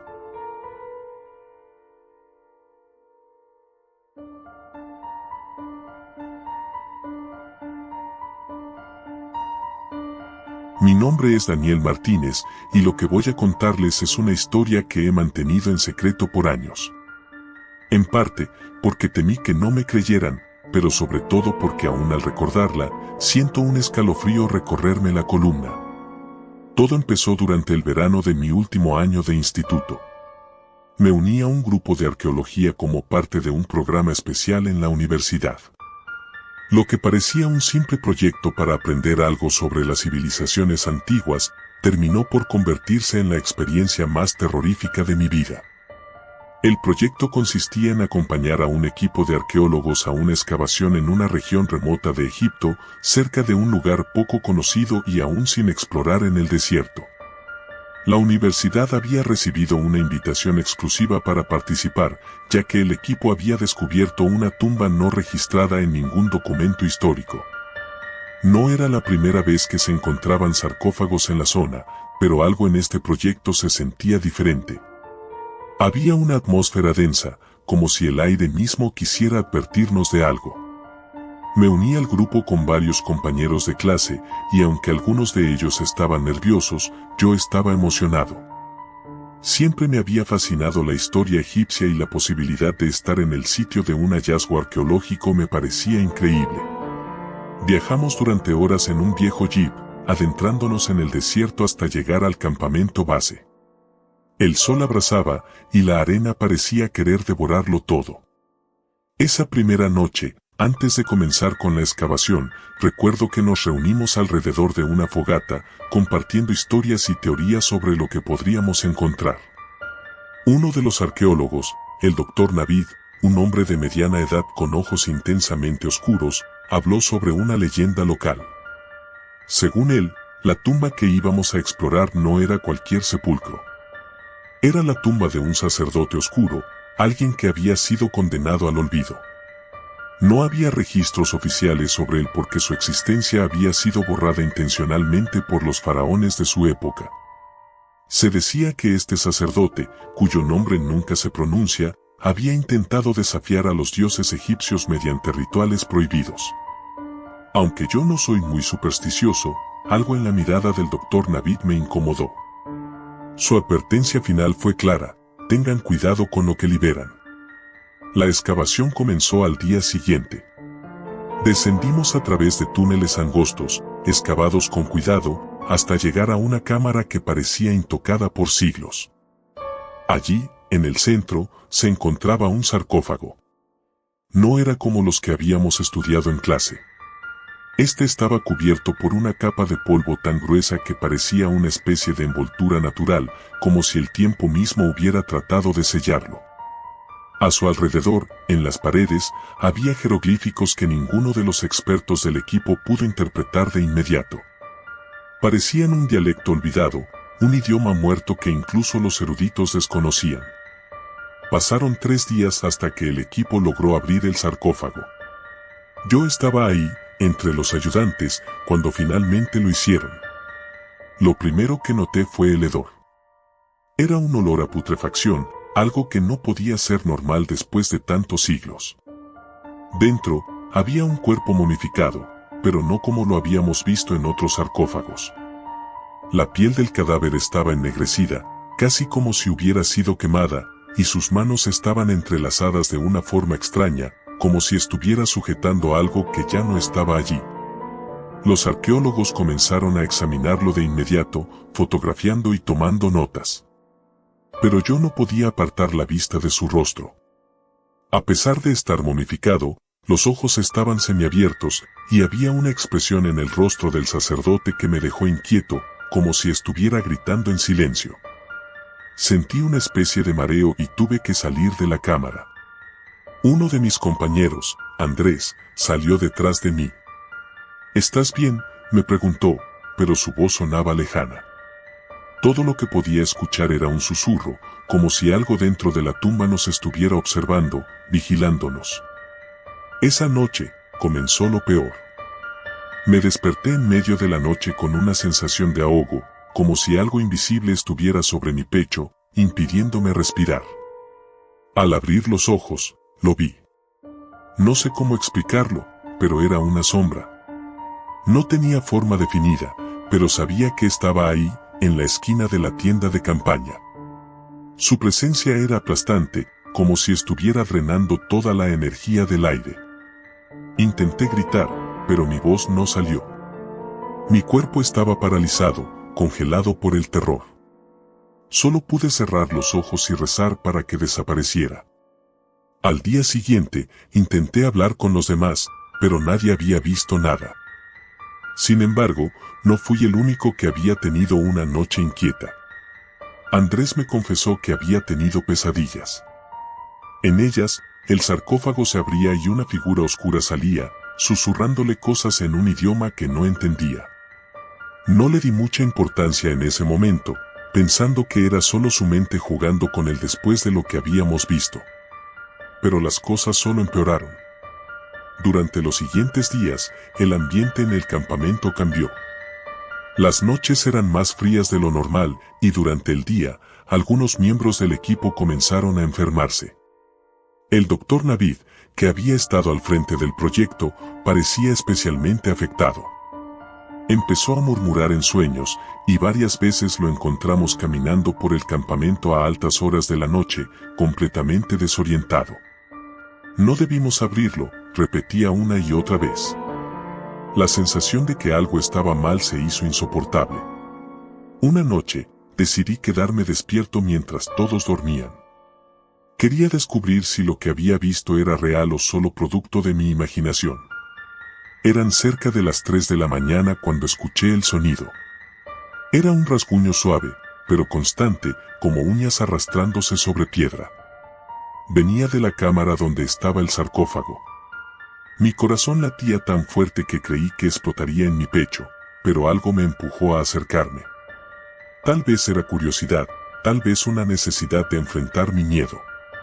Al llegar a la entrada de la cámara, lo vi. El sarcófago estaba abierto, pero no como lo habíamos dejado. La tapa, que pesaba varias toneladas, estaba desplazada, como si alguien la hubiera empujado desde dentro. Y en el suelo, las huellas de polvo formaban un rastro que salía de la cámara. La seguí con una mezcla de terror y fascinación, hasta llegar a la tienda donde dormía el doctor Navid. Lo encontré de pie, mirando hacia la oscuridad, sus ojos completamente abiertos, pero vacíos, sin vida. Sus labios se movían, susurrando algo que apenas podía escuchar. «Está despierto, está aquí», decía, mientras sus manos temblaban. Intenté sacudirlo, despertarlo de lo que fuera que lo estaba poseyendo, pero fue inútil. De repente, comenzó a gritar, un sonido gutural, como si algo lo estuviera desgarrando desde dentro. Retrocedí, tropezando, y fue entonces cuando lo vi. La sombra. Estaba detrás de él, alta, delgada, inhumana. Y en el centro de esa oscuridad, 2 ojos rojos brillaban con una malicia indescriptible. No me moví. No podía. Con un movimiento casi imperceptible, la sombra se inclinó sobre el doctor Navid y en un susurro que me heló la sangre, lo devoró. No físicamente, pero su alma, su esencia, lo que fuera que hacía de él un ser humano, fue absorbido por esa cosa. Y entonces, en silencio, la sombra se desvaneció, dejándome solo en la tienda, con el cuerpo inerte del doctor a mis pies. Esa fue la última noche que pasé en el campamento. Al amanecer, sin decir nada a los demás, empaqué mis cosas y me fui. Regresé a la ciudad más cercana y tomé el primer vuelo de regreso a casa. A nadie le conté lo que había visto. El equipo abandonó la excavación poco después y se cerró cualquier acceso a la tumba. Dicen que fue por razones científicas, pero yo sé la verdad. Desde entonces, no he vuelto a ser el mismo. Hay noches en las que siento que la sombra aún me persigue. A veces, en la oscuridad de mi habitación, creo ver esos ojos rojos, observándome, esperando el momento adecuado para reclamar lo que, de alguna manera, ya me arrebató. No sé cuánto tiempo más podré escapar. Pero lo que sea que haya salido de ese sarcófago, sé que nunca regresará a su prisión.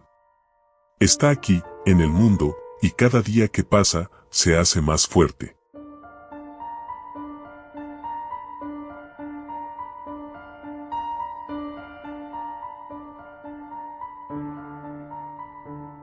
Siempre he sido escéptico cuando se trata de lo sobrenatural.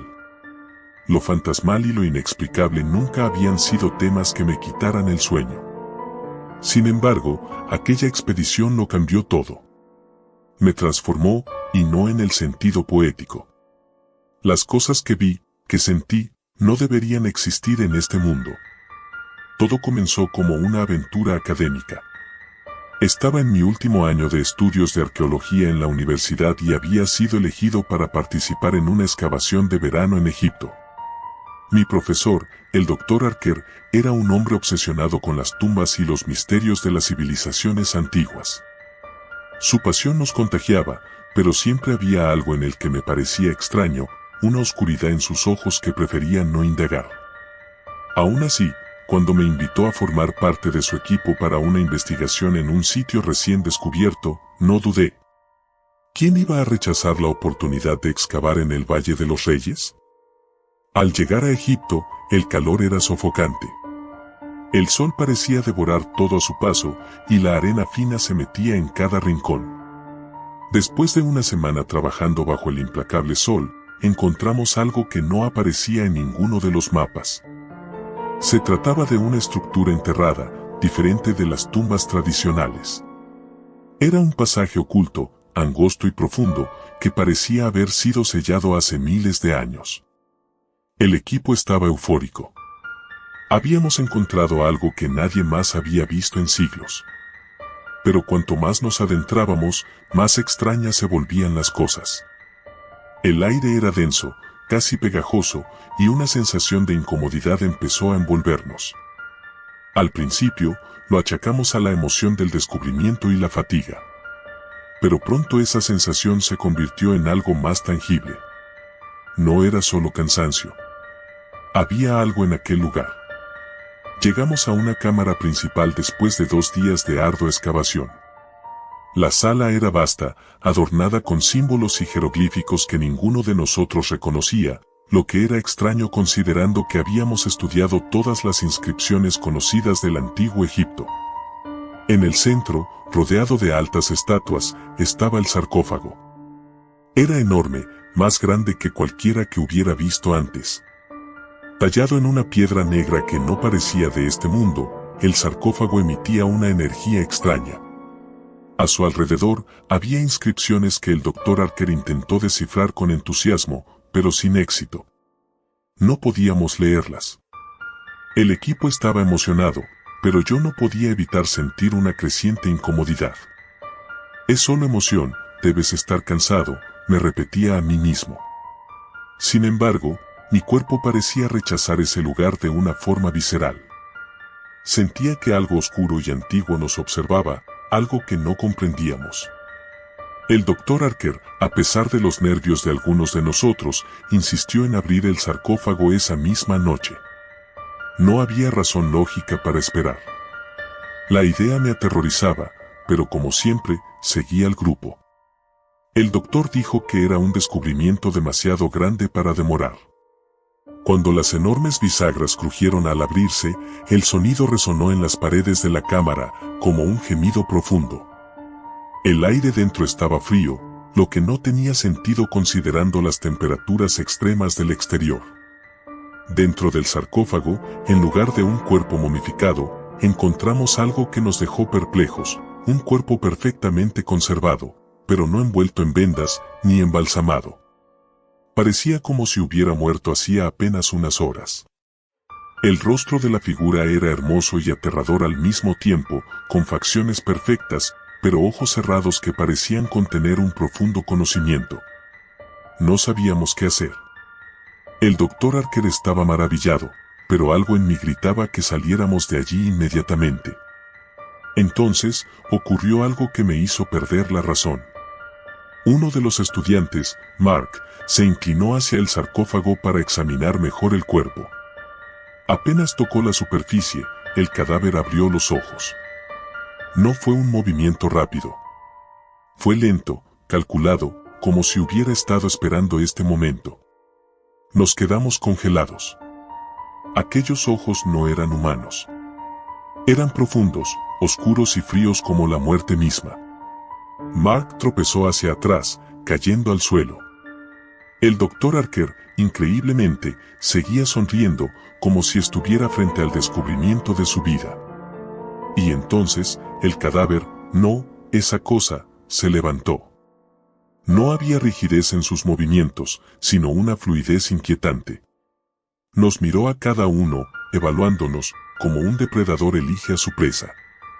Mi corazón latía desbocado, y el aire parecía haberse vuelto sólido. «Salgan de aquí», susurró. Una voz gutural, profunda, como si el viento del desierto hubiera aprendido a hablar. Corrí. No recuerdo haber tomado una decisión consciente, pero mis piernas se movieron antes de que mi cerebro pudiera procesar lo que estaba pasando. No fui el único. Varios de mis compañeros también huyeron, tropezando entre los túneles, sin siquiera saber hacia dónde íbamos. Pero el doctor Archer no se movió. Él se quedó allí, maravillado, mirando a la criatura como si estuviera hipnotizado. No sé cuánto tiempo corrimos. Los pasillos parecían interminables y a cada paso sentía que algo nos seguía. Era como si el propio aire hubiera cobrado vida, persiguiéndonos. Finalmente, encontré una salida, un estrecho agujero por el que apenas cabíamos. Salí al exterior, jadeando, con los pulmones quemando por la falta de aire. Los pocos que lograron salir conmigo estaban en shock. Mark no estaba entre nosotros. Tampoco el doctor Archer.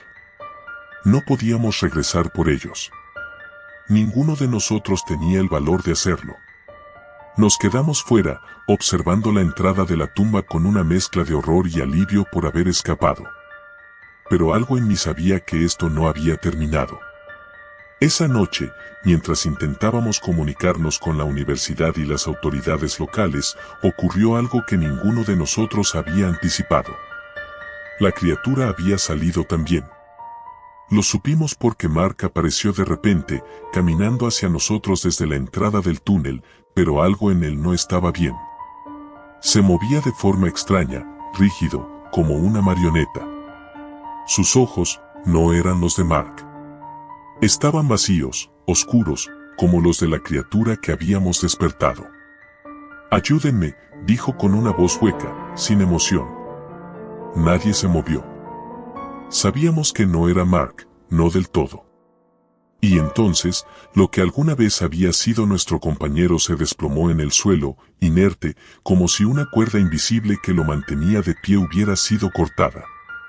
Esa noche fue la más larga de mi vida. Nos refugiamos en nuestras tiendas de campaña, escuchando los sonidos del desierto y esperando que no ocurriera nada más. Pero, inevitablemente, el amanecer trajo más horror. El Dr. Harker no apareció. Al día siguiente, enviamos un equipo de rescate. Lo encontraron en la cámara junto al sarcófago, pero lo que describieron fue suficiente para provocarme pesadillas el resto de mi vida. Estaba de pie, inmóvil, sus ojos abiertos pero vacíos, igual que los de Mark. No había señales de la criatura. Las autoridades cerraron la tumba, sellándola una vez más, y nosotros fuimos enviados de regreso a nuestros hogares.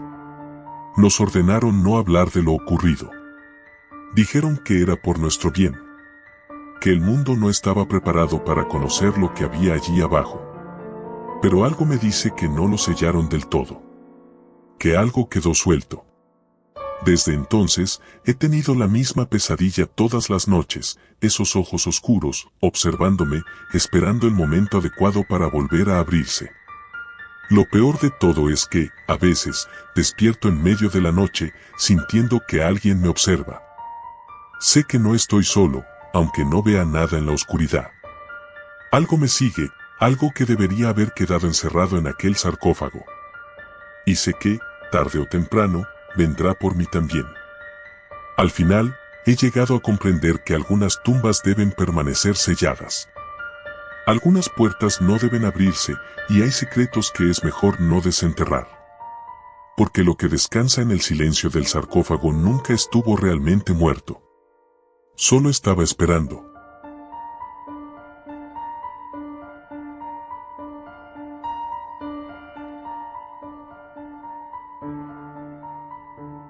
Nunca creí en maldiciones.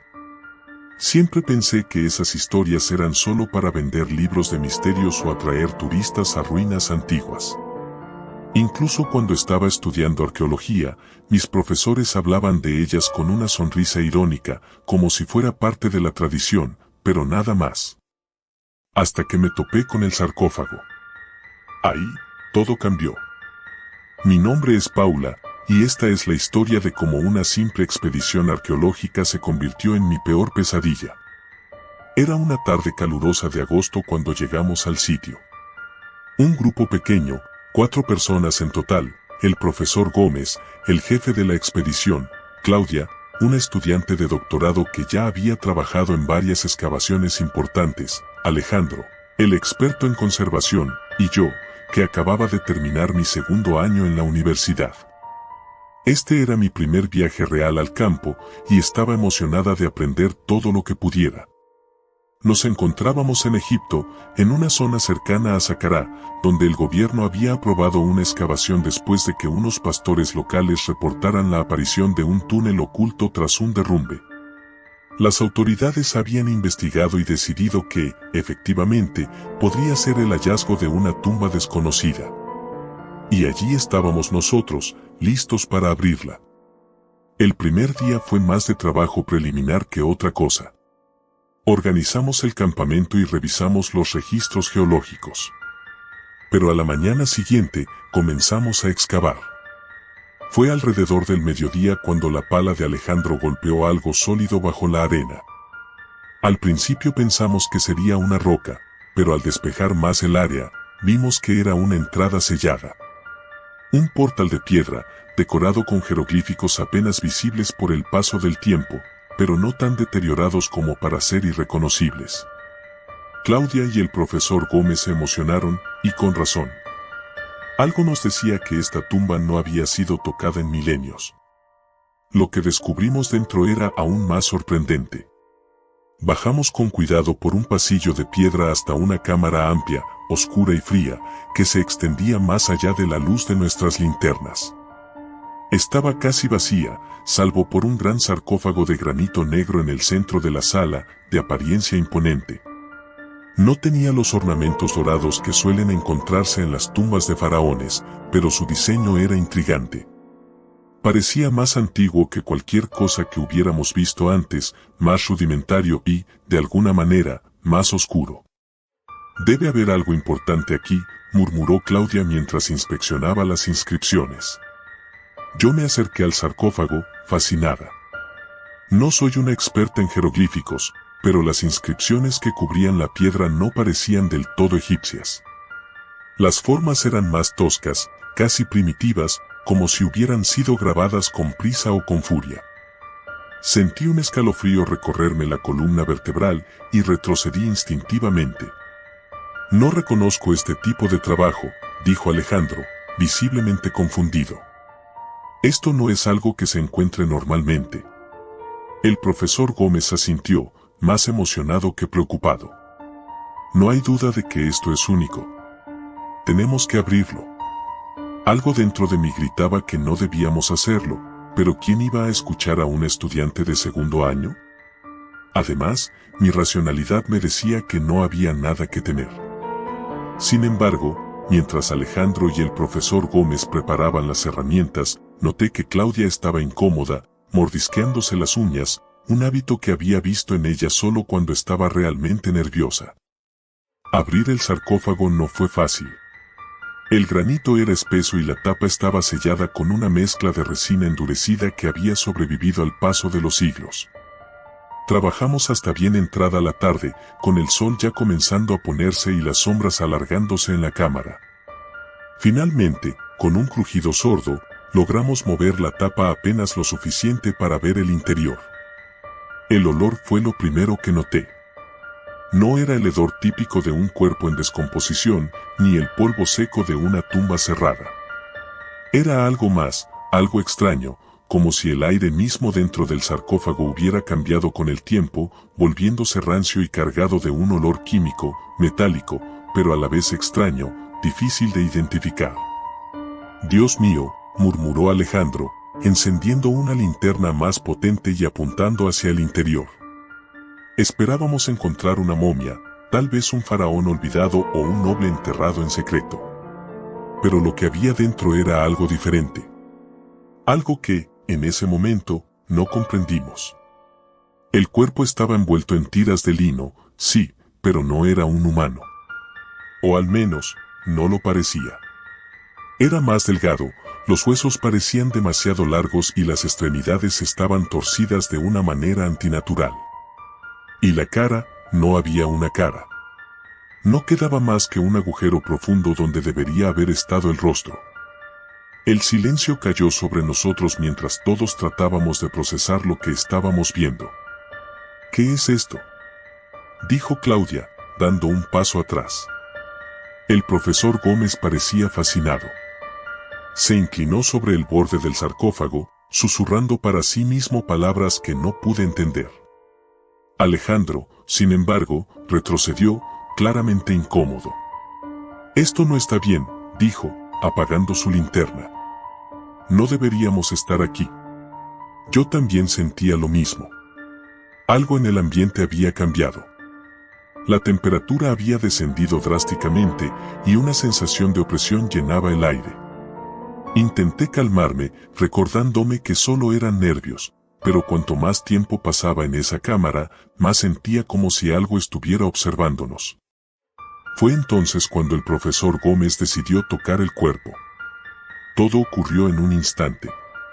El profesor se inclinó sobre el sarcófago, extendiendo la mano para tocar el lino polvoriento que envolvía a la criatura. Al hacerlo, hubo un crujido, como si los huesos de la criatura se estuvieran rompiendo o reajustando. El aire en la cámara se volvió más pesado, como si algo invisible nos envolviera. De repente, el cuerpo se estremeció. Fue un movimiento leve, casi imperceptible, pero lo suficiente para que todos lo viéramos. Claudia gritó, y Alejandro dio un paso atrás, tropezando con sus propios pies y cayendo al suelo. ¿Qué fue eso?, gritó Claudia, con los ojos desorbitados. El profesor Gómez, sin embargo, no se inmutó. Parecía hipnotizado por la criatura, completamente ajeno a lo que estaba ocurriendo a su alrededor. Lo llamé, pero no respondió. En lugar de eso, continuó murmurando en voz baja, cada vez más rápido, mientras se inclinaba más cerca del sarcófago. De repente, la linterna de Alejandro se apagó. Quedamos en la oscuridad por un momento eterno, y en ese instante, sentí que algo estaba mal. Como si hubiera una presencia en la habitación con nosotros, algo que no pertenecía a este mundo. Luego, la linterna volvió a encenderse, parpadeando, pero lo suficiente para que viéramos que el cuerpo en el sarcófago ya no estaba en la misma posición. Algo lo había movido. El terror fue inmediato. Quise correr, salir de esa maldita tumba y no mirar atrás. Pero el profesor no se movía. Permanecía allí, inclinado sobre el sarcófago, inmóvil, como si estuviera en trance. Lo llamé una vez más, esta vez con más fuerza, pero no respondió. Solo entonces me di cuenta de que algo más estaba ocurriendo. La criatura se estaba moviendo. Lentamente, los vendajes comenzaron a desenredarse, revelando una piel pálida, casi translúcida, debajo. Las extremidades largas y delgadas empezaron a moverse, como si estuvieran despertando después de siglos de sueño. Y el hueco donde debería haber estado el rostro, algo se movía dentro de él, algo que no debería existir. No sé cómo logré reaccionar. Corrí hacia el profesor, lo agarré por el brazo y tiré de él con todas mis fuerzas. Claudia y Alejandro ya estaban en la entrada de la cámara, gritándome que saliera, pero el profesor seguía sin reaccionar. Finalmente, logré sacarlo de su trance. Sus ojos, cuando me miraron, estaban vacíos, como si hubiera visto algo que no podía comprender. Sin decir una palabra, comenzó a correr hacia la salida conmigo a su lado. Al llegar a la superficie, la noche ya había caído. Los cuatro estábamos aterrados, sin saber qué hacer. Alejandro, el más sensato de todos, dijo que debíamos informar a las autoridades y cerrar la tumba para siempre. Claudia estaba de acuerdo. pero el profesor, aunque sacudido, insistía en que debíamos volver. Decía que había algo más que necesitábamos descubrir. Esa noche, no pude dormir.